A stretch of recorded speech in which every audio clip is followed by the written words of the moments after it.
మంచిది. ఈరోజు ఒక ప్రత్యేకమైన వర్తమానం మనం ధ్యానం చేద్దాం. ఈరోజు మన అంశం ఏంటంటే అతిశయించుట. ఏంటిది? అతిశయించుట. ఏంటిది అతిశయం? అసలు ఏంటి దీని కథ ఏంటిది చూద్దాం.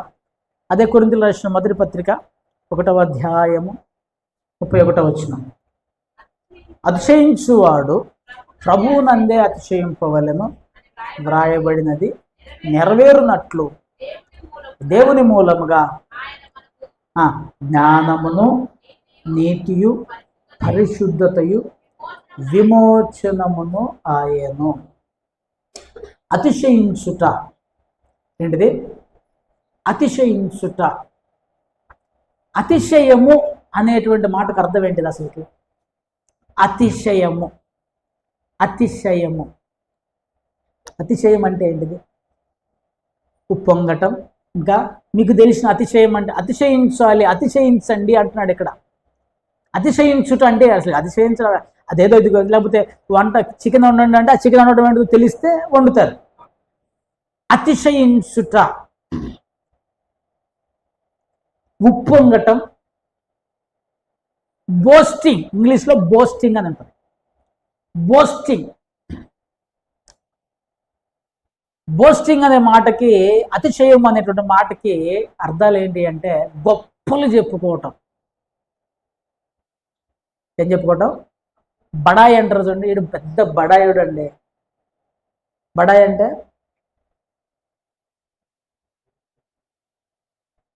లేని, అంటే గొప్పగా చెప్పుకోవటం. గప్పాలు కొడతాడంటారు చూడండి. గప్పాలు. వీడు ఉట్టి గప్పాలోడు. ఉప్పొంగిపోవటం. ఉప్పొంగిపోవటం. ఇది నెగిటివ్ సెన్స్లో తీసుకుంటే గర్వము, అహంకారం అనేటువంటివి వస్తాయి. కానీ పాజిటివ్ సెన్స్లో తీసుకుంటే, ఫర్ ఎగ్జాంపుల్, మీ పిల్లలు ఫస్ట్ ర్యాంక్లో పాస్ అయ్యారు. ఎట్లుంటుంది నీకు? ఇక మనం ఆగలేము. మావాడు జాబ్ కొట్టాడయా, 10 మందిని పిలిచి అన్నా మావాడు ఉప్పొంగ. ఇది పాజిటివ్ సెన్స్. పాజిటివ్ సెన్స్లో అంటే అతిశయం అనేటువంటిది ఇక్కడ గర్వం అనేటువంటి దానికి ఆస్కారం లేదు. ఉప్పొంగటం, తన గురించి తనకు అంటే వారికి జరిగినటువంటి వాటి గురించి ఉప్పొంగటం. కొన్నిసార్లు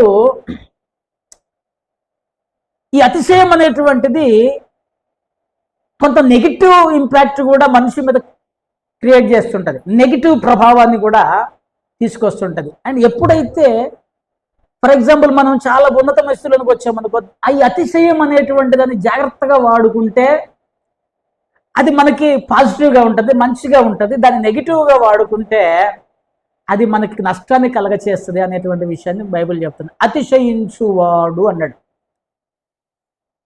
అతిశయించాలి, గొప్పగా చెప్పుకోవాలి అంటే అసలు మన పరిస్థితి ఏంటి? నేను గొప్పగా నేను నా గురించి నేను గొప్పగా చెప్పుకోవాలి అని ఆలోచన చేశాను అనుకోండి. అసలు ముందు నేను అసలు ఎటువంటి వాడిని, నా దేవుని దగ్గర, దేవుని సన్నిధిలో, దేవుని ముందు నేను నా క్యారెక్టర్ ఏంటి, నా పరిస్థితి ఏంటిది అనేటువంటి విషయాలు కనుక మనం గ్రహిస్తే, మనం జాగ్రత్తగా చూస్తే ఇక్కడ అసలుకి అతిశయించువాడు అనేటువంటి మాటని తీసుకొచ్చి అసలుగా మనము దేవుని దగ్గర మనం ఎటువంటి వారమో కొన్ని వచనాలు పైన చెప్తుంటాడు చూడండి.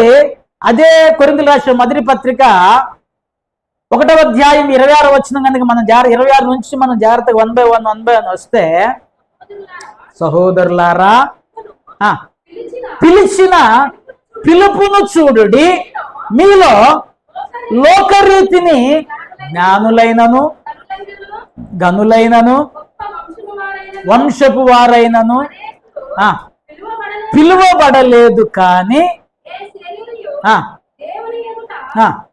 అతిశయించకుండానట్లు జ్ఞానులను సిగ్గుపరచుటకు లోకములో నుండి ఏర్పరచుకుని ఉన్నాడు. బలవంతులైన వారిని సిగ్గుపరచుటకు బలహీనులైన వారిని దేవుడు ఏర్పరచుకుని ఉన్నాడు. ఎన్నికైన వారిని వ్యర్థము చేయుటకు లోకములో నీచులైన వారిని, తృణీకరింపబడిన వారిని, ఎన్నిక లేని వారిని దేవుడు ఏర్పరచుకొని ఉన్నాడు అని చెప్పేసి అని కిందకంటాడు. అతిశయించువాడు ప్రభువునందే అతిశయించాలి. ఇక్కడ జాగ్రత్తగా రండి. మన యొక్క జీవితాన్ని మనం ఇప్పుడు నేను గొప్పగా గప్పాలు చెప్పుకోవడానికి, బడాయి పోవడానికి, గొప్పగా ఉన్నతమైనటువంటి స్థితిలో చెప్పుకోవటానికి, లేకపోతే నేను నా గురించి నేను పొగుడుకోవటానికి నా స్థితి ఏంటిది? సహోదరులారా, మిమ్మును పిలిచిన పిలుపును చూడండి. దేవుడు మిమ్మల్ని ఎలా ఏ స్థితిలోంచి పిలిచాడో చూడండి. మీలో లోకరీతిని జ్ఞానులైనను ఘనులైనను గొప్ప వంశపు వారైనను. జాగ్రత్తగా రండి. ఒక సైడు ఒక సెక్షన్ పెడుతున్నాడు, జ్ఞానులు ఘనులు గొప్ప వంశపు వారు. ఎలిజబెత్ రాణి ఫ్యామిలీ ఎవరైనా ఉన్నారు ఇక్కడ? బ్రిటన్ యువరాణి ఎలిజబెత్ రాణి యొక్క కుటుంబ సభ్యులు ఎవరైనా ఉన్నారా? చిన్నప్పుడు అంటా ఉండేవాళ్ళు, ఓ పెద్ద లండన్ ధర వచ్చాడయా. ఏమన్నా వాళ్ళు, మా అమ్మ అయితే నేను స్కూల్కి నేను పనికి పోయి నేను బడి ఈడు పెద్ద లండన్ చదువు చదివాడు, లండన్ చదువు అనేవాళ్ళు. ఎందుకంటే అప్పుడు బ్రిటిష్ వాళ్ళు లండన్ ప్రపంచాన్ని ఏలింది కాబట్టి లండన్ చదువు, లండన్ ద్వారా. ఇకంతే, వాడు ఏ తెల్లవాడైనా లండన్ ద్వారా వాడు. ఇక్కడ నేను ఎందుకు ఈ మాట చెప్తున్నానంటే, మనము ఇప్పుడు ఇప్పుడు ఆలోచన చేయమాకండి. ఇప్పుడు నువ్వు నేను ఒక స్థితిలో ఉన్నాం. ఫ్రమ్ ద బిగినింగ్ దేవుడు నిన్ను పిలిచిన రోజు, దేవుడు నిన్ను తన యొక్క సన్నిధికి తన బిడ్డగా నిన్ను పిలిచిన రోజు నీ స్థితి నా స్థితి ఏంటి అని అది ఆలోచన చేస్తే మనలో ఈ గర్వం, ఉప్పొంగటము, లేకపోతే ఈ యొక్క హెచ్చించుకోవటం, ఈ బడాయి. దావీదు ఆ గొర్రెలు కాసుకునే స్థితి నుంచి రాజభవనంలోనికి వచ్చాడు. రాజభవనంలో ఉన్న స్థితిని నేను జ్ఞాపకం చేసుకోకూడదు. రాజభవనంలో ఉన్నటువంటి పరిస్థితిని అది దేవుడిచ్చింది. మన ఒరిజినాలిటీ ఏంటిది? గొర్రెల దొడ్డి మన ఒరిజినల్. ఆ తర్వాత దేవుడు ఏర్పరచుకొని, దేవుడు పిలుచుకొని, దేవుడు ఎన్నుకొని తీసుకొచ్చి సింహాసనం మీద కూర్చోబెట్టి, అది దేవుడిచ్చింది, నువ్వు నేను సంపాదించుకున్నది కాదు. ఈరోజు నీకు నాకు ఉన్నది దేవుడిచ్చింది. ఒరిజినల్ ఏంటిది? మన బ్రతుకులను మనం అందుకని ఏమంటాడంటే, అతిశయించువాడు. అసలు ఏముందని అతిశయిస్తావు? ఏముందని గొప్పగా చెప్పుకోవటానికి? జ్ఞానులైనను ఘనమైన వంశపు వారైనను గొప్ప వంశముల వారని ఎవరిని పిలవలేదు. ఏ శరీరులు దేవుని ఎదుట అతిశయించకుండునట్లు జ్ఞానులను సిగ్గుపరచుటకు లోకములో ఉన్నటువంటి వెర్రి వారిని దేవుడు ఏర్పరచుకున్నట. అపోజిట్ చూడండి, జ్ఞానుడు వెర్రేవుడు. జ్ఞానము కలిగిన వాడిని సిగ్గుపరచటానికి వెర్రి వారిని దేవుడు ఏర్పరచుకున్నాడు అని చెప్పేసి బైబిల్ చెప్తాను. నిజం ప్రియని బిడ్డలారా, చాలా మంది దీనులను, అల్పులను, లేకపోతే ఈ లోకంలో సరైన జ్ఞానం లేనటువంటి వారిని, మీకు సీక్రెట్ చెప్పమంటారా? ఇప్పుడు కాదులే కానీ ఇప్పుడు కూడా సగం అట్లాగే ఉంటుంది. ఈ లోకంలో సరిగా ఎందుకు పనికిరాని అటువంటి ప్రజలను దేవుడు ఏర్పరచుకున్నాడు అని చెప్పేసి బలవంతులైన వారిని సిగ్గుపరచుటకు బలహీనులను ఏర్పరచుకున్నాడు. హన్నా గొంతెత్తి పాడుతా ఉన్నది, దీనులను దరిద్రులను అధికారులతో కూర్చుండబెట్టుటకు. సమూయేలు గ్రంథం 2వ అధ్యాయంలో ఆమె పాట పాడుతూ ఉంటుంది. చూడండి, అన్నమాట చక్కని మాట ఉంటుంది. దీనులను పెంట కుప్ప మీద నుంచి లేవనెత్తువాడు ఆయనే అని ఒక పదం వాడుతుంది ఆమె. సమూయేలు గ్రంథము, 1 సమూయేలు గ్రంథం 2వ అధ్యాయము. ఆమె కీర్తన, సమూయేలు పుట్టిన తర్వాత ఆమె పాట పాడుతూ ఈ యొక్క మాటలు అంటది. హన్నా కీర్తన రచించి ఆమె స్తుతిస్తూ ఆ మాట ఉంటుంది.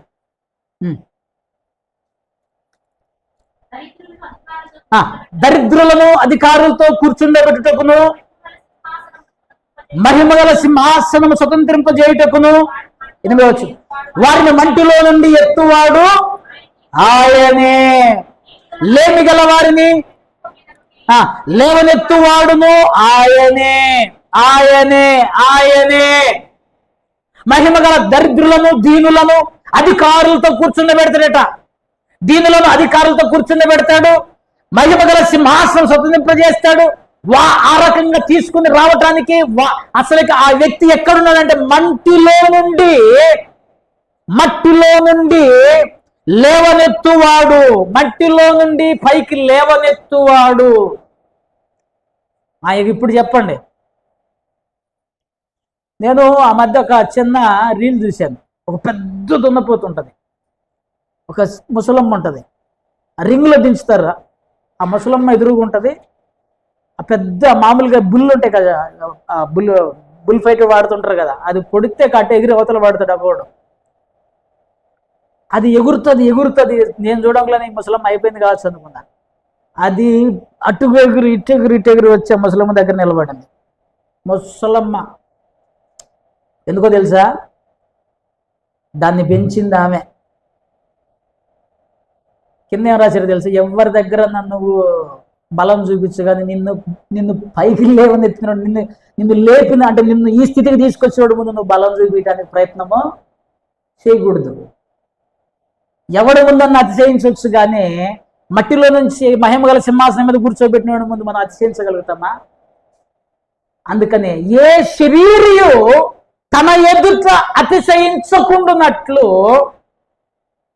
జ్ఞానులను సిగ్గుపరచడానికి వెర్రివారిని, బలవంతులను సిగ్గుపరచడానికి బలహీనులను, ఎన్నికైన వారిని సిగ్గుపరచుటకు, వ్యర్థము చేయుటకు లోకములో నుండి నీచులైన వారిని, తృణీకరింపబడిన వారిని, ఎన్నిక లేని వారిని దేవుడు ఏర్పరచుకొని ఉన్నాడు. ఇక అతిశయించండి, ఎవడు అతిశయిస్తాడు చెప్పండి నాకు. కనుక మనము జాగ్రత్తగా మన స్థితిని మనము గ్రహించవలసిన వారమై ఉంటున్నాము అని చెప్పేసి బైబిల్ స్పష్టంగా తెలియచేస్తూ ఉన్నది. చూడండి ప్రియమైన బిడ్డలారా, ఇర్మియా గ్రంథములో 9వ అధ్యాయము 23వ వచనం మనం చూస్తే, ఇర్మియా గ్రంథము 9వ అధ్యాయము 23వ వచనం చూస్తే స్పష్టంగా దేవుడు ఈమెలాగు సెలవిచ్చుచున్నాడు. యెహోవా ఈలాగు సెలవిచ్చుచున్నాడు, జ్ఞాని తన జ్ఞానమును బట్టి, శూరుడు తన శౌర్యమును బట్టి అతిశయింపకూడదు, ఐశ్వర్యవంతుడు తన ఐశ్వర్యమును బట్టి అతిశయింపకూడదు. చాలు, మనకి 23 చాలు. హల్లెలూయా. ఈ లోకంలో గొప్పగా చెప్పుకోవడానికి 3 ఉన్నాయి. ఏ విషయాలు గొప్పగా చెప్పుకుంటాం? తెలివి. నా అంతటి తెలివిగలవాడు ఒక్కడు లేడాయా? మస్తు జ్ఞానము. ఈ మొత్తాన్ని నేను మాట్లాడంటే మొత్తాన్ని కూర్చోబెడతా. జ్ఞానం విషయంలో ఉప్పొంగుతాం, తెలివి. రెండవది శౌర్యము. శౌర్యం అంటే బల ప్రభావములు. మూడవది ఐశ్వర్యము. ఈ 3 విషయాల్లో వద్దన్నా కూడా ఈ 3 ఉంటే మాత్రం ఆటోమేటిక్ లోపల నుంచి కొద్దిగా శబ్బాష్ బిడ్డ, ఎవడవసరం లేదు. ఈ కాలర్ కొద్దిగా ఎట్లా వెనక పోస్తుంది, ఈ కాలర్ కొద్దిగా వెనక పోతుంది, ఈ ఛాతి 2 ఇంచులు ముందుకు వస్తుంది, కొద్దిగా నడుము వెనక పోతుంది, తల కొంచెం 2 అడుగులు 2 ఇంచులు తల పైకి లెగుస్తుంది. డబ్బులు లేవు, అవన్నీ లేవనుకో ఇట్లా వస్తుంది అన్నమాట. ఆటోమేటిక్ బాడీ గెస్చర్ అంటారు దాన్ని. బాడీ గెస్చర్ లేదా బాడీ పొజిషన్, లేకపోతే దాన్ని ఏమంటారంటే ఆకారం. ఈ బాడీ లాంగ్వేజ్ని బట్టి వాడి కథ కరకన కనిపెట్టేయచ్చు. సింపుల్, ఎక్కువ జ్ఞానము. కానీ దేవుడు ఏం చెప్తానంటే, జ్ఞాని తన జ్ఞానమును బట్టి అతిశయించకూడదు. ఎందుకని? ఈ లోకపు జ్ఞానమును దేవుడు వెర్రితనముగా చేస్తాడట. ఈ లోకపు జ్ఞాని ఏమాయనో, ఈ లోకపు తర్కవాది ఏమాయనో. ఈ లోకపు జ్ఞానము కొద్ది మాత్రమే. నేను మీకు చెప్తా, ఒక వ్యక్తి గురించి నేను మీకు చూపిస్తా. బైబిల్ గ్రంథంలో ఒక వ్యక్తి ఉన్నాడు, అతని పేరు అహితోపేలు. 2వ సమూయేలు గ్రంథం 16వ అధ్యాయం 13వ వచనం 23వ వచనంలోకి రండి. 2వ సమూయేలు గ్రంథము 16వ అధ్యాయం 23వ వచనం. ఇతని పేరు అహితోపేలు. ఆ దినములలో అహితోపేలు చెప్పిన ఏ ఆలోచన అయినను, ఇక్కడ జాగ్రత్త వినండి, ఒకడు దేవుని యొద్ద విచారణ చేసి పొందిన ఆలోచన అయినట్టుగా ఉండెను. దావీదును అబ్షాలోమును దానిని అట్లే ఎంచుచూ ఉండిరి. ఇక్కడ జాగ్రత్తగా రండి. అహీతోపెలు ఒకడు ఉన్నాడు. ఈ సందర్భం ఏంటంటే అబ్షాలోము దావీదు గారి యొక్క కుమారుడు. వానికి రాజ్యకాంక్ష. ఈ రాజ్యం అనేటువంటిది ఇక తండ్రి తల్లి అబ్బే ముచ్చటే లేదు. రాజ్యం కుర్చీ అంటే ఇక వాడు తల్లినైనా వేస్తాడు, తండ్రినైనా. ఈ అబ్షాలోము అనేటువంటి వాడు ఈ రాజ్యం కొరకు, ఈ కుర్చీ కొరకు వాళ్ళ తండ్రి మీద తిరుగుబాటు చేస్తే, దావీదు అబ్షాలోము తన కుమారుడు అంటే అబ్షాలోము విషయమై యుద్ధం చేయలేక, చంపలేక అడవులు పట్టుకొని పోతాడు. నా కొడుకుని ఎందుకు నేను ఇచ్చేయాలి, పోతే పోయి రాజ్యం పోతే పోయి, కొంతమంది తన సైన్యాన్ని పట్టుకొని పోతుంటాడు. పోయినప్పుడు అక్కడ అహీతోపెలు అనేటువంటి ఒక వ్యక్తి ఉన్నాడు. ఈయన యొక్క క్యారెక్టర్ ఏంటంటే, ఇతను ఈ అహీతోపెలు అనేటువంటి వాడు ఒక ఆలోచన చెప్పాడంటే, ఒక స్కెచ్ గీసాడంటే అది ఎలా ఉండేదో తెలుసా? దేవుడే చెప్పినట్టు ఉండేది అనమాట. ఈ విషయం ఎవరెవరు నమ్ముతున్నారు? దావీదును అబ్షాలోమును అట్లే యోచించుచుండిరి. ఎంచుచుండిరి అంటే అబ్షాలోము అహీతోపెలు యొక్క ఆలోచన జ్ఞానము నంబర్ 1. ఆయన ఒక ప్లాన్ కానీ ఒక ఆలోచన కానీ చెప్తే అది దేవుడే ఆలోచన ఇచ్చినట్లు అంతటి పక్కాగా ప్లాన్ చేసేవాడు, అంతటి జ్ఞానవంతుడయ్యేవాడు. ఈ అబ్షాలోము అహీతోపెలుని దగ్గర పెట్టుకుని, ఇప్పుడు మా నాన్నని మనం ఎలా చేయాలి, మా నాన్న సంగతి ఏంటిది అని ఆలోచన చేస్తే, ఈయన ఒక చెడ్డ, అసలుగా ఒక ఏ మనిషి కూడా ఏముందంటే ఒక చెడ్డ ఆలోచన ఇస్తాడు. చెడ్డ ఆలోచన ఇచ్చి ఆ తర్వాత మనం గుంపు కొద్ది మందిని తయారు చేసుకొని, మనం కొద్దిమంది మంచి వారిని తీసుకుపోయి మీ నాన్న మీద అడవిలో ఉన్నాడు, పోయి యుద్ధం చేద్దాం అని చెప్తే, దావీదు మామూలుడు కాదు. అందుకని ఇందాక చెప్పాను చూడు, ఎవడి ముందన్నా మనము డ్యాన్స్ చేయొచ్చు కానీ, బలం చూపించవచ్చు కానీ, మనల్ని పెంచేవాడు ముందు బలం చూపించకూడదని దావీదు ఏం చేసిండంటే, హూషై అనేటువంటి ఒక వ్యక్తిని అక్కడ పెట్టాడు. అబ్షాలోము ఇంట్లో ఆడేం జరుగుతుందో మొత్తం నాకు హిందీ చెప్పని ఒక స్పైని పెట్టాడు. ఈ హూషై అని మీరంతా చదువుకోండి, చరిత్ర నాకు టైం చాలు. హూషై అనేటువంటి వాడు వచ్చి అహీతోపెలు ఆలోచనకి విరోధమైన ఆలోచన చెప్తాడు. చెబితే అందరూ కలిసి అహీతోపెలు ఆలోచన బాగాలేదు, హూషై ఆలోచన మనం పాటిద్దామని అంటారు. పాటిద్దామని అన్నప్పుడు 17వ అధ్యాయం 23 వచ్చింది చదవండి. జరగకపోవుట చూచి గాడిదకు గంత కట్టి ఎక్కి పోయి చక్కబెట్టుకొని అతన్ని పాతి పెట్టింది. ఇక్కడ ఏమంటుందంటే, ఈ అహీతోపెలు ఆలోచనను చెడగొట్టుమని దావీదు ప్రార్థన చేస్తాడు. అసలు వీడు ఎంత జ్ఞాని కదా, ఒక సలహా ఇచ్చాడు రాజుకి, అది ఇంటే ఏంది వినకపోతే వీడికి నష్టమైంది, అది ఇంటే ఏంది వినకపోతే ఏంది, ఎగ్జాక్ట్ ప్లాన్ ఇచ్చాడు. ఇంటే అబ్షాలోముకి మేలు, వినకపోతే పోయి నష్టం లేదు. కానీ లోపల దందకొచ్చింది, లోపల అతిశయం దందకొచ్చి, హే నా ప్లాన్ వీళ్ళు వెళ్ళలేదు, వెళ్ళలేదు అనగల నా పోరా నువ్వు పోయి సాగుపో అన్నాడు. ఇక్కడ లోపల నుంచి దేవుడు అపో నడు అన్నాడు. ఎందుకు ఈ మాటలు చెప్తున్నా, జ్ఞాని తన జ్ఞానమును బట్టి అతిశయించకూడదు, ఎందుకంటే ఆ జ్ఞానము తిప్పివేయగలిగిన వాడు దేవుడు. నేను జ్ఞానిని కదా అనుకోవద్దు, నీ జ్ఞానమును వెర్రితనముగా చేస్తాడు. ఇక్కడ చూడండి వెర్రితనం. ఒక సలహా వినకపోతే ఉరిపెట్టుకొని చచ్చిపోవాలనా? హల్లెలూయా. ఒక సలహా ఇచ్చినప్పుడు దాన్ని వినకపోతే ఏం చేయాలి? ఉరిపెట్టుకొని చచ్చిపోతారా? ఒకవేళ చచ్చిపోతే వాళ్ళని ఏమంటారు? ఇంత ఎర్రోడు ఏంటా బాబు. మీకు అర్థం కావడం కొరకు ఇంకో విషయం చెప్తా. టీవీ రిమోట్ ఇవ్వలేదని భార్య ఆత్మహత్య. చూడలే మీరు? టీవీ రిమోట్ ఇవ్వలేదని గొడవ పడి భార్య.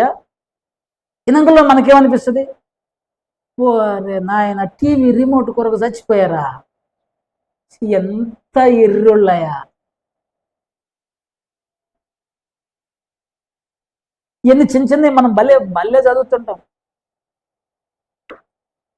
బిర్యానీ తీసుకురాలేదన్నా, లేకపోతే చికెన్ కూర వండలేదు, నాకు చికెన్ కూర వండలేదని ఒకటి విడాకులు ఇచ్చాడు తెలుసా. విన్నప్పుడు ఎట్లుంటది? ఎర్రితనంగా ఉంటది. ఇక్కడ కూడా చూడండి, ఈ అహితోపేలు అనేటువంటి ఇంత జ్ఞానవంతుడు కదా, మరి ఒక సలహా ఇస్తే సలహా వాడు వినకపోతే వినకపోతే పోరా నీకే, వాడు వచ్చి ఊరు పెట్టుకుని రావాల్సిన అవసరమే ఉంది. జ్ఞానుల జ్ఞానమును వెర్రితనముగా చేస్తాడు దేవుడు. కనుక నీ జ్ఞానమును బట్టి, నీ తెలివిని బట్టి నువ్వు అతిశయించడానికి వీల్లేదు. ఇంకొక ఆయన ఉన్నాడు, ఇక్కడ ఏమేమి కండిషన్, మనం దేనిని బట్టి అతిశయిస్తాము? జ్ఞానము, శౌర్యము, ఐశ్వర్యము. శౌర్యము ఒక ఆయన ఉన్నాడు, మీ అందరికి తెలిసిన ఆయనే. దానియేలు గ్రంథం 5వ అధ్యాయము 19వ వచనంలో ఒక అద్భుతమైన పర్సన్ ఉన్నాడు.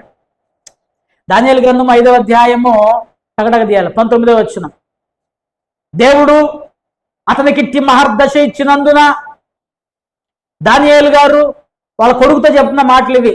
నెబుకద్నెజరు యొక్క కొడుకుతో చెప్తున్న మాట. మహర్దశ ఇచ్చినందున తాను ఎవరిని చంపగోరెనో వారిని చంపెను, ఎవరిని రక్షింపగోరినో వారిని రక్షించను, ఎవరిని హెచ్చింపగోరినో వారిని హెచ్చించను, ఎవరిని పడవేయగోరినో వారిని పడవేసను. కాబట్టి సకల రాష్ట్రముల జనులను, ఆయా భాషలో మాట్లాడు వారిని ఆయనకు భయపడుచు అతని ఎదుట వణుకుచుండిరి.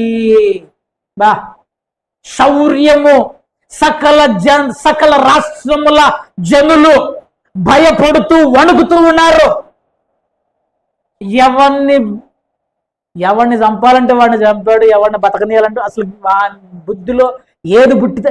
ఇక చూడండి, అసలు ఆ మనిషిని చూస్తే 20వ వచనం. అయితే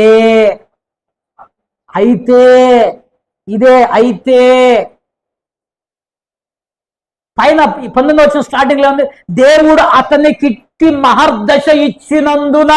ఎవరిచ్చారు? దేవుడు అతనికి మహర్దశ ఇచ్చినందున.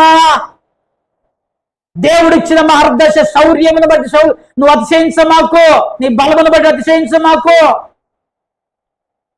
అయితే అతడు మనస్సును పట్టుకోండి మా వైరు,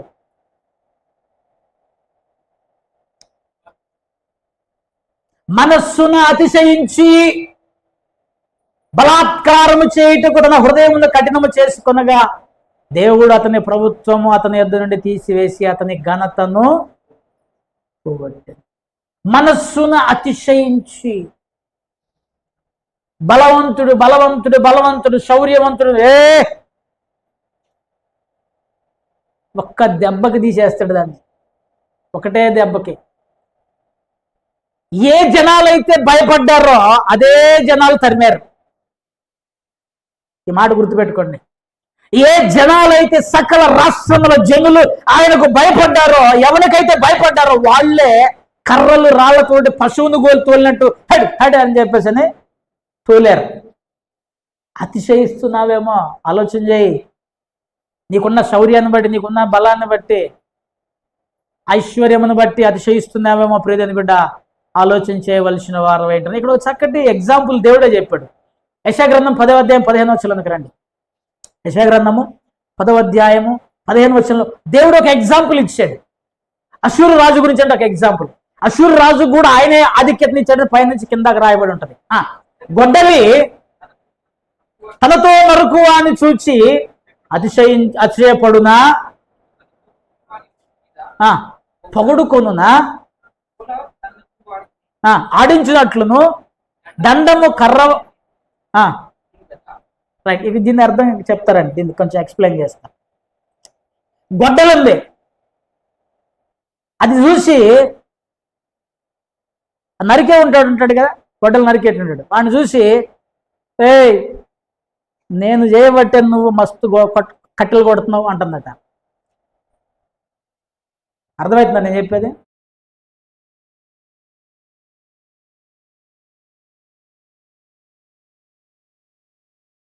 దానిని వాడిని నేను, ఈ గొడ్డలు నాతో ఏమంటుంది, నేను చేయబట్టే నువ్వు కట్టెలు కొట్టగలిగావు అంటుంది. ఇప్పుడు నేను కొట్టకుండా పక్కకున్నా అనుకో, గొడ్డలతో ఏమన్నా పని అవుతుందా? అది ఒక వస్తువు అంతే. రంపము తనతో కోయువాని మీద పొగుడుకుందనా, అబ్బాయి నేను మస్తు దిగుతున్నా కాబట్టి నువ్వు మస్తుగా వస్తున్నావు. అయితే ఎట్లా ఉంటుంది తెలుసా ఆ మాట, దాని కిందకి ఎక్స్ప్లెనేషన్ చేయడు.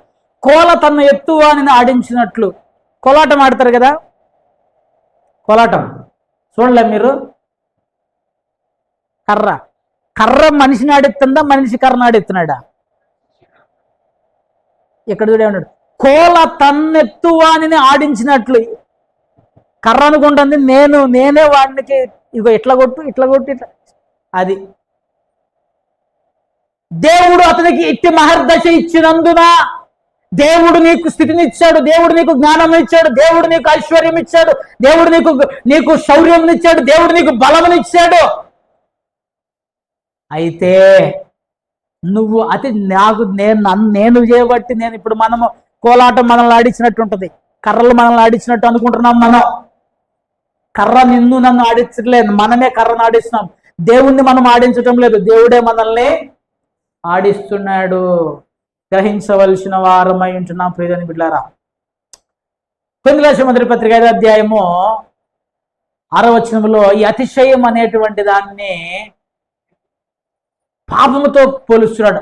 మీరు అతిశయపడుట మంచిది కాదు, పిలిచిన పిండి కొంచెమైనను ముద్దంతయు పులియజేయనని మీరెరుగరా. ఈ అతిశయము, ఈ ఉప్పొంగటము, ఈ యొక్క గొప్పగా చెప్పుకోవటము, ఇది పులిసిన పిండితో సమానం అంటాడు. ఈ లోకములో ఉన్నటువంటి, జాగ్రత్తగా, ఈ లోకములో ఉన్నటువంటి వాటిని గురించి అతిశయిస్తే, జ్ఞానమును గురించి, శౌర్యమును గురించి, ఐశ్వర్యము గురించి, బలము గురించి, ఇల్లు గురించి, వాకిళ్ళు గురించి, వదిన లేరు, ఇప్పుడు అక్కలు అయ్యారు అందరూ. అక్క, మనం సిస్టర్స్ కదా, అక్క చీర ఎక్కడ కొన్నావు అక్క?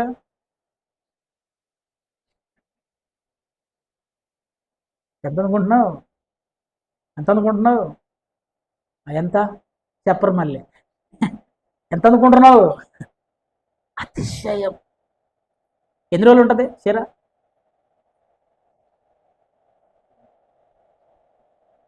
బంగారము అంటే మనుషులు యాజ్ యూజువల్గా మానవులు అంతే. ఒక చైన్ వేసారనుకో 2 బటన్స్ ఊడతాయి, 2 బటన్. చైన్ లేదనుకో బటన్స్ మొత్తం ఫిల్ అవుతాయి. చైన్ ఉందనుకో 1-2 బటన్లు ఊడతాయి. ఎందుకని? కనబడాలి. తప్పులేదు, నేను గోల్డ్ వేసుకోవద్దు అంటారులే, నేను వేసుకోండి, మీ దగ్గర డబ్బులుంటే కొనుక్కోండి, వేసుకోండి, సంతోషం. అతిశయించటం, నేను ఎందుకు ఈ మాట చెప్తున్నా అంటే, ఇది పులిసిన పిండితో లేదా పాపముతో కలిగి ఉండటం వేరు, దాన్ని బట్టి హెచ్చించుకోవటం వేరు. కలిగి ఉండటం వేరు, దానిని బట్టి హెచ్చించుకోవటం వేరు. డబ్బులు బైబిల్లో ఏ భక్తుడు కూడా పేదోడు తక్కువ లేదు, చాలా మంది ఐశ్వర్యవంతులు ఉన్నారు. అబ్రాహాము అయితే రాజుకే నువ్వు తర్వాత నేను చెప్తాను మీకు. ఇక్కడ ఏం చెప్పదలుచుకున్నానంటే, ఈ ఉప్పొంగటము అనేటువంటిది మంచిది కాదు. నీకున్నటువంటి మెటీరియల్ థింగ్స్ను బట్టి, నీకున్నటువంటి వస్తువులను బట్టి, రేపు కష్టం వచ్చినందుకు ఈ ఉంగరం ఉంటుందా పోద్దా? దెబ్బకు పోతుంది. నేను చెప్తున్నాగా, ఖచ్చితంగా పోతుంది. ప్రాణం కంటే ఉంగరం ఎక్కువ. తీసుకుపోయి పెడతాం, అవసరమైతే కరిగించి అమ్మేసి మరి తెచ్చుకుంటాం. ఎందుకంటే మనకి ప్రాణం ముఖ్యం. అంటే ఏంటిది? నీకు ఉన్నటువంటి అతిశయం, నీకున్నటువంటి మెటీరియల్ థింగ్స్ని బట్టి మనము అతిశయిస్తే అది పులిసిన పిండితోటి సమానము. అది పులిసిన పిండి అంటే పాపముతో సమానము అంటున్నాడు. కనుక మనము అతిశయించక, చూడండి ఇంకొక భయంకరమైన మాట చెప్తాడు చూడండి.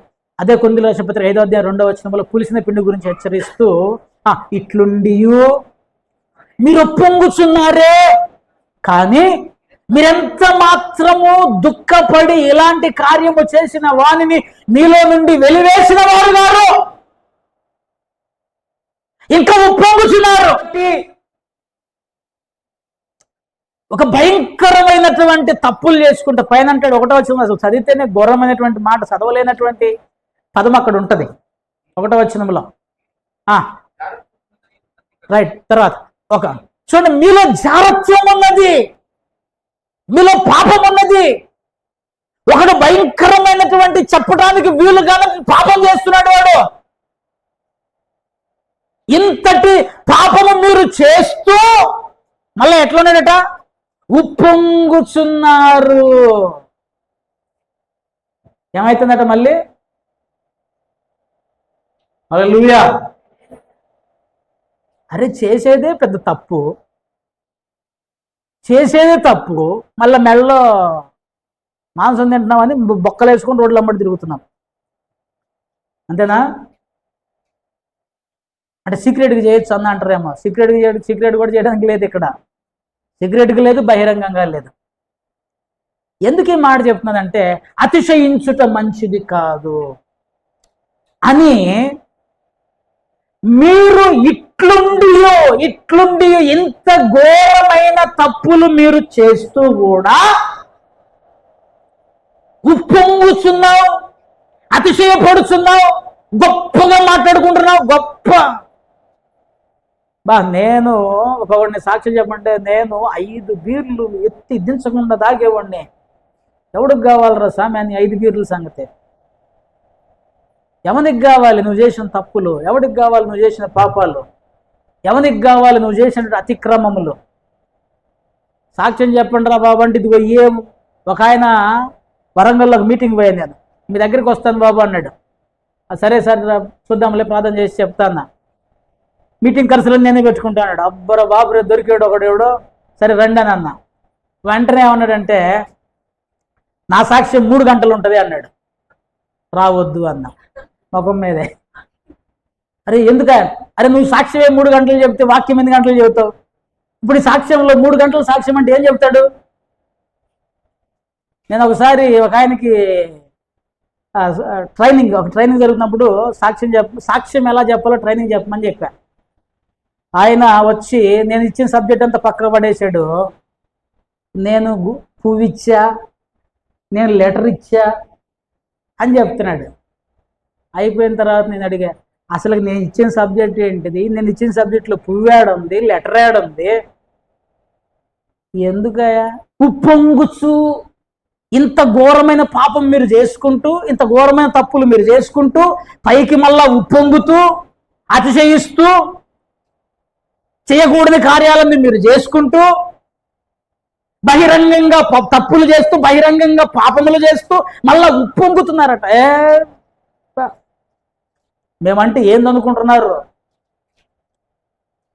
అతిశయము మంచిది కాదు అని అంటున్నాడు. చూడండి, మీరెంత మాత్రము దుఃఖపడుతులేరు ఈ పాపాన్ని బట్టి. అయ్యో నేను ఇంత ఘోరమైన దుష్కార్యంలో ఉన్నాను, ఇంత ఘోరమైన పాపంలో ఉన్నాను, ఇంత ఘోరమైన తప్పు చేస్తాను ప్రభువా అని చెప్పేసి ఆయన దగ్గర పాదాలు పట్టుకున్నటువంటి వారు కాదు, పశ్చాత్తాపడినటువంటి వారు కాదు. దాన్ని లీగలైజ్ చేస్తున్నారు. లీగలైజ్.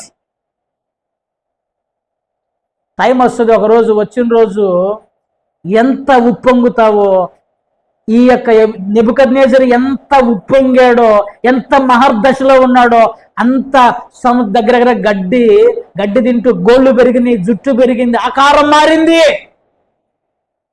గోళ్ళు పశువులకు వచ్చినట్టు గోళ్ళు వచ్చినాయి, పశువులు లాంటి మనసు వచ్చింది, జుట్టు పెరిగింది, రోమాలు వచ్చినాయి, ఆకారం మారింది, గోళ్ళు పెరిగినాయి. ఒక పశువులాగా ఒక దున్నపోతు లేకపోతే ఒక గేదె తిరిగినట్టు అడవిలో తిరుగుతూ గడ్డి మేస్తూ వచ్చాడు.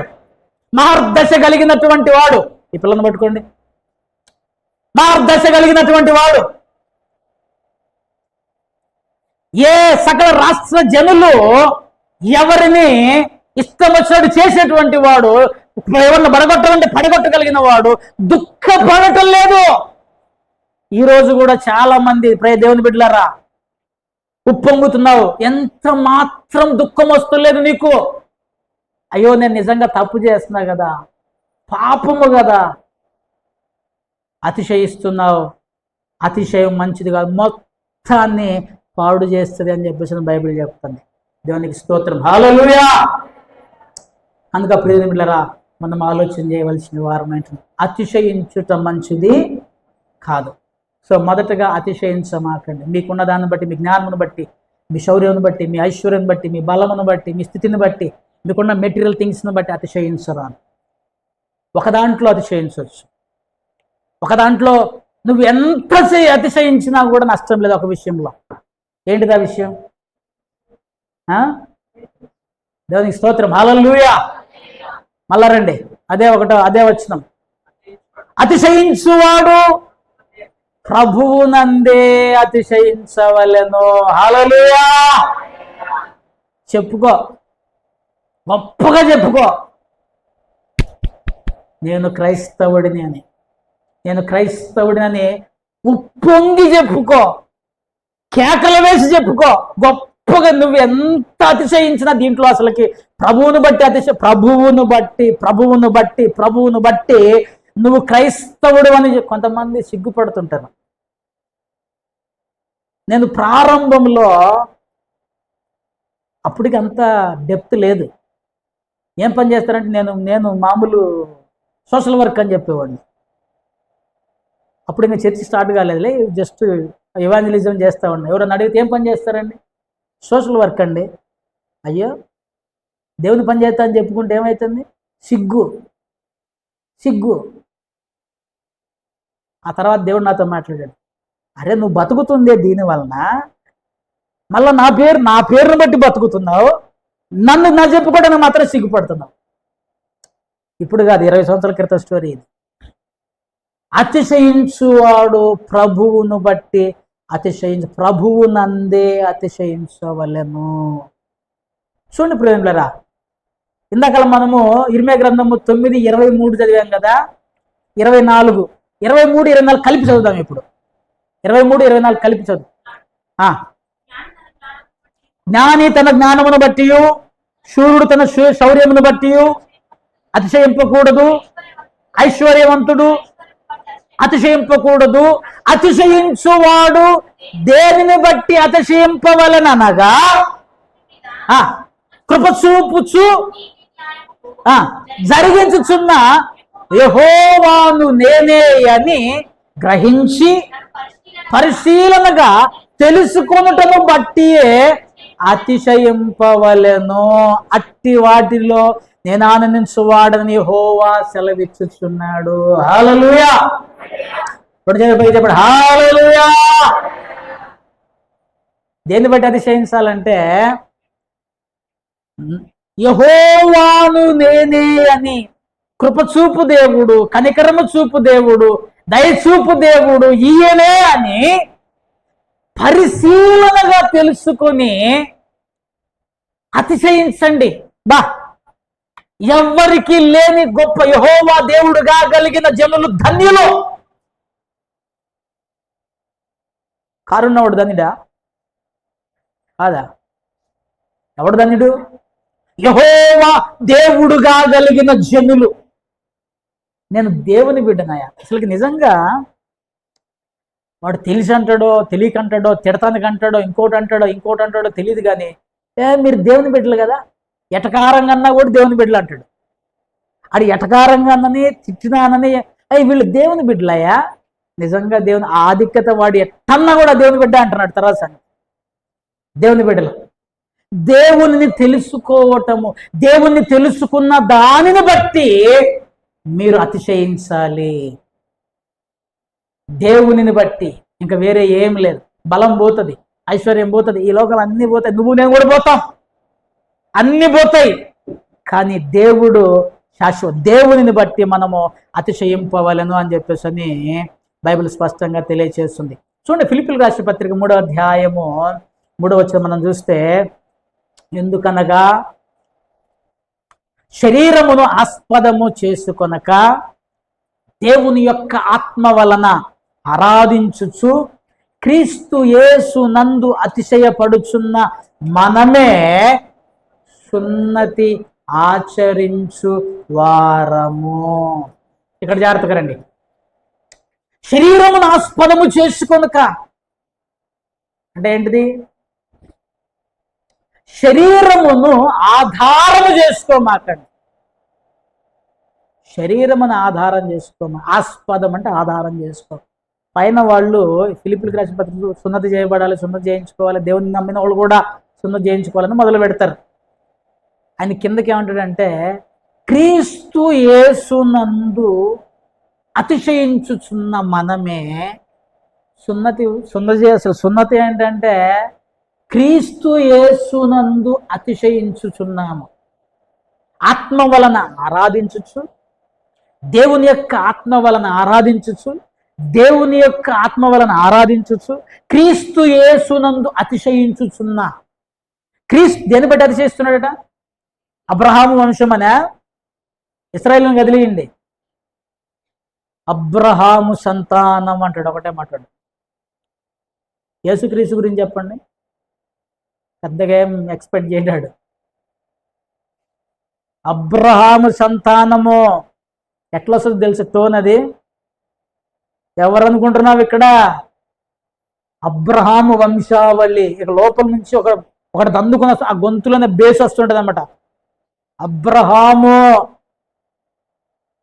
అరే బాబు శరీరాన్ని ఆస్పదం చేసుకో. అబ్రహాము కంటే గొప్పవాడు ఇక్కడ ఉన్నాడు.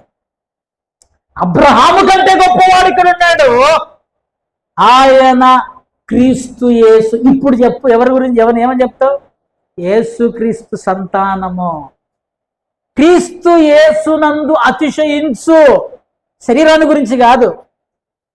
మేము సున్నతి చేయబడిన, సున్నతి కాదురా బాబు, హృదయ సున్నతి ముఖ్యం, శరీర సున్నతి కాదు. ఇక్కడ చెప్తుంది క్రీస్తు యేసునందు అతిశయించుచు. ఎవరయ్యా నువ్వు?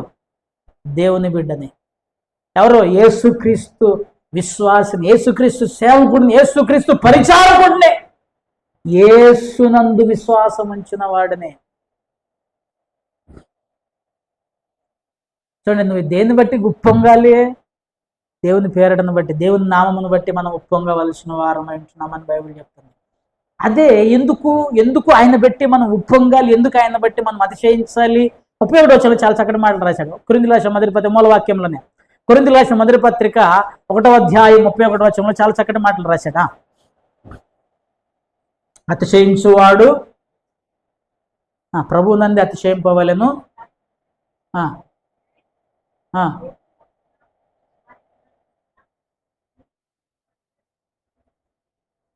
ఆయన రైట్, ఇక్కడ రండి. ఎందుకు అతిశయించాలి? దేవుని మూలముగా ఆయన, ఎవరు ఆయన? యేసుక్రీస్తు ప్రభువారు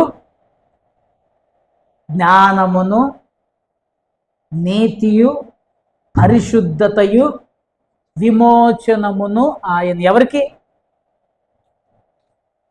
ఎవరికి నీతి, ఎవరికి జ్ఞానము, ఎవరికి పరిశుద్ధత, ఎవరికి విమోచనము? మనకు. ఎందుకు అతిశయించాలి? యేసుక్రీస్తు మనకు జ్ఞానమై ఉన్నాడు. చెప్పు. ఆఫ్టర్ ఆల్ ఒక రోలెక్స్ వాచ్ ఎంత ఉంటుంది? ₹1,00,000 ఉంటుంది అనుకుంటా. 2.5 lakhs, 3.5 lakhs. 3.5 lakhs వాచ్, ఒకటి రోలెక్స్ వాచ్ పెట్టామనుకో ఎట్లుంటది? ఇక దాన్ని అసలు ఒకటి కింద చూడడామే, దాన్నే చూస్తుంటాడేమే. 3.5 లక్షలు అట రోలెక్స్ వాచ్.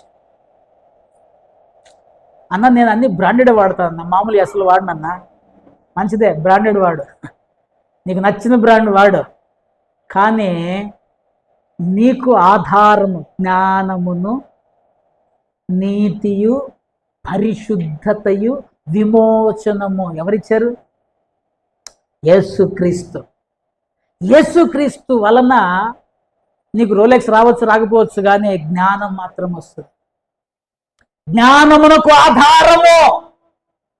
అందుకే అతిశయించు. ఇదిగో నీ దగ్గర ఒక కాస్ట్లీ వస్తువు ఉంటే అతిశయిస్తున్నావు. ఈ సృష్టికర్తే నీ దగ్గర ఉంటే ఇంకెంత అతిశయించాలి? ఒక కాస్ట్లీ వస్తువు ఉంటేనే ఉప్పొంగుతున్నావు. అసలుకి ఈ సృష్టికి ఆది అంతమైనటువంటి వాడే నీతో ఉంటే, మీకు విషయం చెప్పమంటారా? ఎమ్మెల్యే గారి కంటే ఎమ్మెల్యే పిఏ ఎక్కువ ఆడవిడి చేస్తుంటాడు.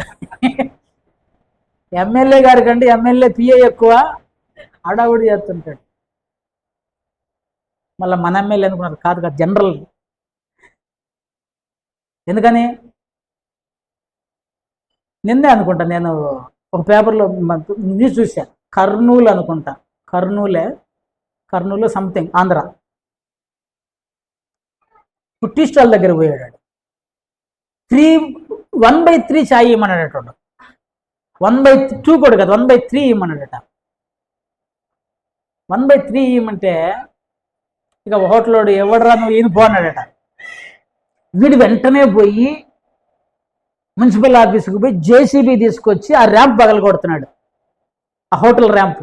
ఎందుకు? వీడు ఆ మున్సిపల్ ఆఫీస్లో contract employee. After all contract employee వాడు 1/3 ఛాయ్ అయినందుకు పోయి జేసీబీ తెచ్చి, మున్సిపల్ జేసీబీ తెచ్చి రోడ్డు ర్యాంప్ పగలు కొడుతున్నాడు. ఆ హోటల్ అతను రోడ్డు మీద అడ్డంగా పడుకున్నాడు.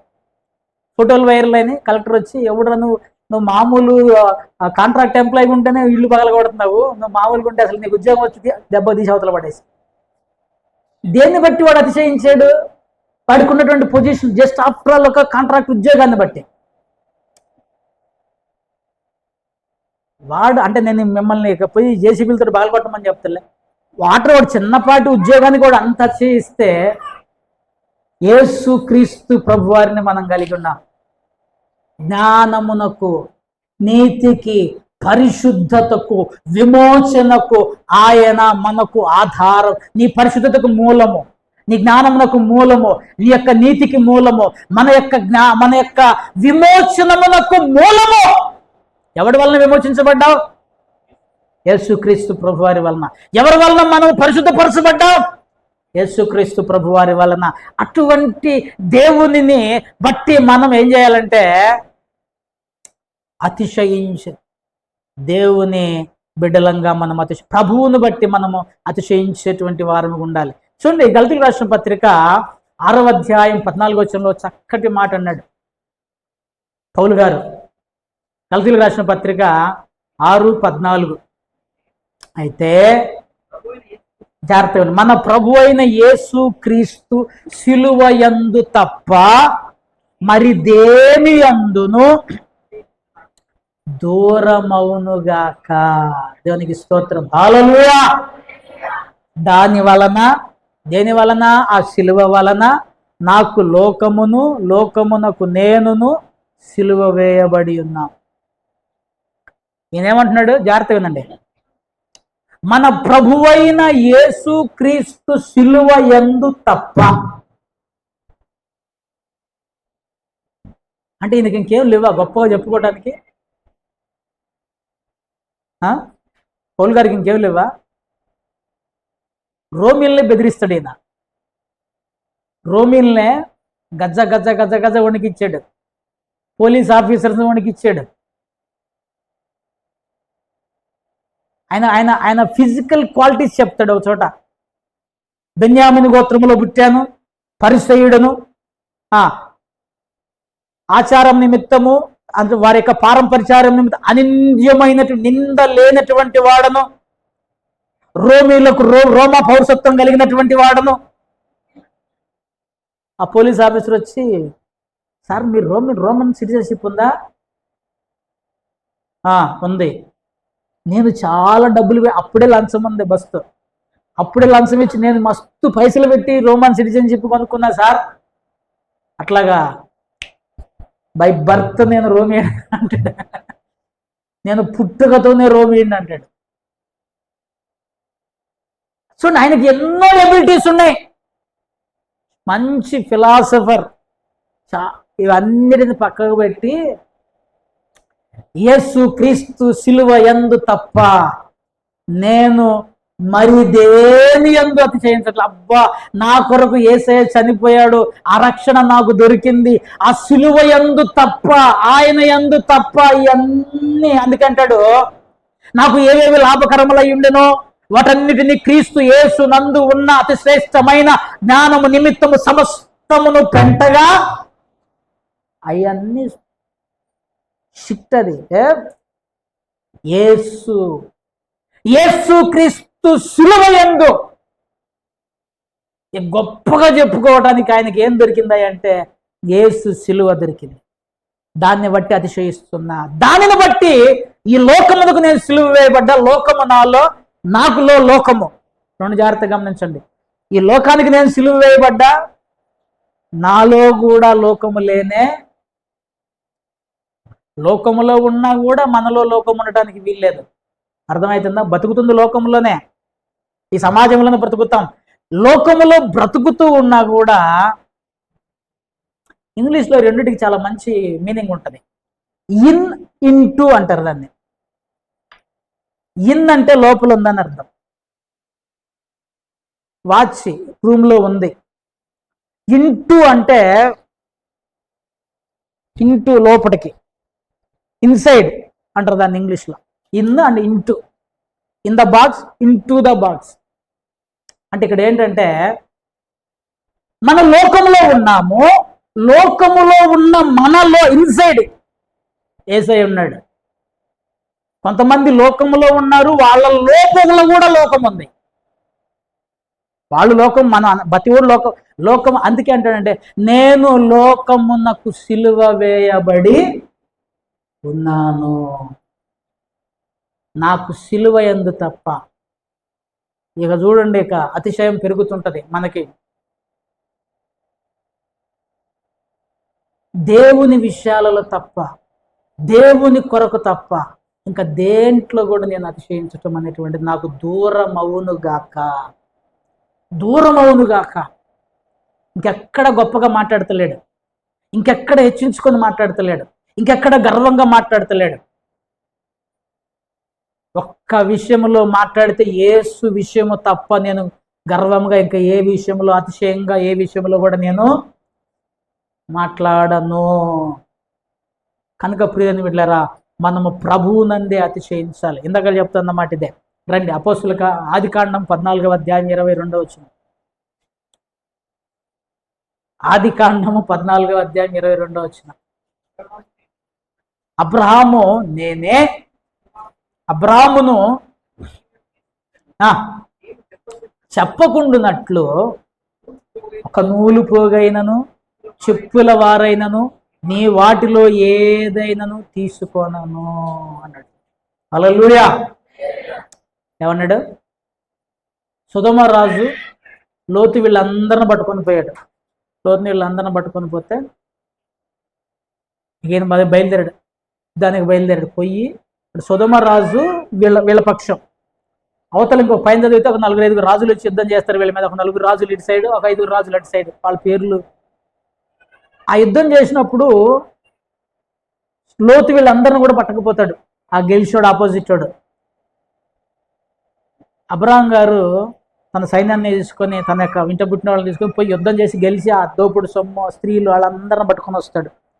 పట్టుకొని వచ్చినప్పుడు సొదొమ రాజు ఎదురవుతాడు అబ్రహాం గారికి. ఎదురయ్యి, అయ్యా మేము ఓడిపోయాం, నువ్వు యుద్ధం గెలిచి వచ్చావు కాబట్టి మనుషులు మాత్రం నాకు ఇచ్చేసి ఈ డబ్బు ఆస్తి మొత్తం నువ్వే ఉంచుకుంటాడు. అబ్రహాం గారు ఒక మాట చెప్తాడా, నీ ఆస్తి వద్దు, నీ కథ వద్దు, రేపు పొద్దున్న నువ్వేమంటావు తెలుసా?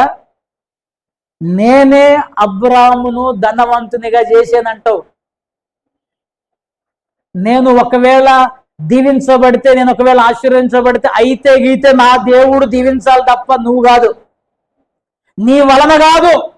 నీ వలన అంటే నా దేవుని ద్వారా తప్ప నీ వలన నేను దీవించబడ్డాను అనేటువంటి పేరు కానీ, పదము కానీ, పలుకు కానీ, నూలు పోగు కూడా నాకొద్దు. ఎందుకు? నా దేవుడు నన్ను దీవించాడు అనేటువంటి పేరు కావాలి. నా దేవుని యందు తప్ప మరి దేని యందు నేను అతిశయించుట నాకు దూరం అవునుగాక. క్రీస్తు యేసునందు తప్ప మరి దేని యందు నేను అతిశయించను అని చెప్తున్నాడు. కనుక ప్రియని బిడ్డలారా, నేను ముగిస్తున్నాను. 2 విషయాలు మనం నేర్చుకున్నాం ఇక్కడ. ఒకటి, అతిశయించకూడదు. ఏ విషయాలు అతిశయించకూడదు?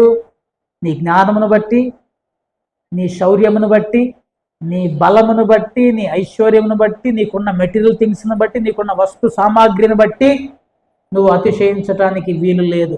నువ్వు చేసే పాపమును బట్టి అతిశయించకూడదు. ఒకడు పాపాన్ని బట్టి గొప్పగా చెప్పుకుంటాడు, పాపంను కూడా నవ్వుకుంటూ ఎగురుకుంటూ చెప్పుకుంటాడు. మహర్దశ ఉన్నది, హీన దశ కూడా ఉన్నది. మహర్దశలో ఉన్నప్పుడు మహర్దశలోనే ఉండు, కిందకి రా మాకు. కుమారుడుగా ఉన్నప్పుడు కుమారుడుగానే ఉండు, పనులు లేని పుట్టు దగ్గర ఓ మాకు. గుర్తుపెట్టుకో. అతిశయించదలుచుకుంటే ఒకవేళ నువ్వు ప్రభువుని బట్టి అతిశయించి ఎవడు చెప్తావో చెప్పుకో, నేను క్రైస్తవుడినని. ఆ విషయంలో మాత్రం తగ్గమాకు, బాధపడమాకు, సిగ్గుపడమాకు. మీరు చర్చికి పోతారా? లేదు అనమాకండి. ఎస్, మేము దేవుని బిడ్డలం. అయ్యో 10 మంది ఉన్నారు, వీళ్ళంతా వేరే వాళ్ళు, మనల్ని ఏమన్నా అనుకుంటారేమో, మనల్ని ఏమైనా విలువేస్తారేమో, మనల్ని ఏమైనా త్రోసేస్తారేమో. అరే నువ్వు తోసేసినా ఎలివేసినా నువ్వేమన్నా చేసినా నేను క్రైస్తవుడనే. ఆ అతిశయం అక్కడ గొప్పగా చెప్పుకో. ప్రభువుని బట్టి గొప్పగా చెప్పుకో. ప్రభువుని బట్టి ఉప్పొంగు. ప్రభు యొక్క శిలువను బట్టి ఉప్పొంగు. ప్రభు యొక్క రక్షణను బట్టి ఉప్పొంగు. నేను రక్షించబడ్డాను. చెప్పండి, నేను రక్షించబడ్డాను, నేను దేవుని పనులు వాడబడుతున్నాను, నేను దేవుని కొరకు జీవిస్తున్నాను, నేను దేవుని కొరకు పని చేస్తున్నాను, దేవుని క్రియలు చేస్తున్నాను. ఇది చెప్పండి గొప్పగా. నేను కూర్చుంటే 2 ప్లేట్లు లేచిపోతే 2 బిర్యానీ ప్లేట్లు ఏం చేసుకోవడానికే? ఆటిల్లో కాదు అతిశయించాల్సింది, ప్రభువులు అతిశయించండి. దేవుడు మిమ్మల్ని దీవించును గాక.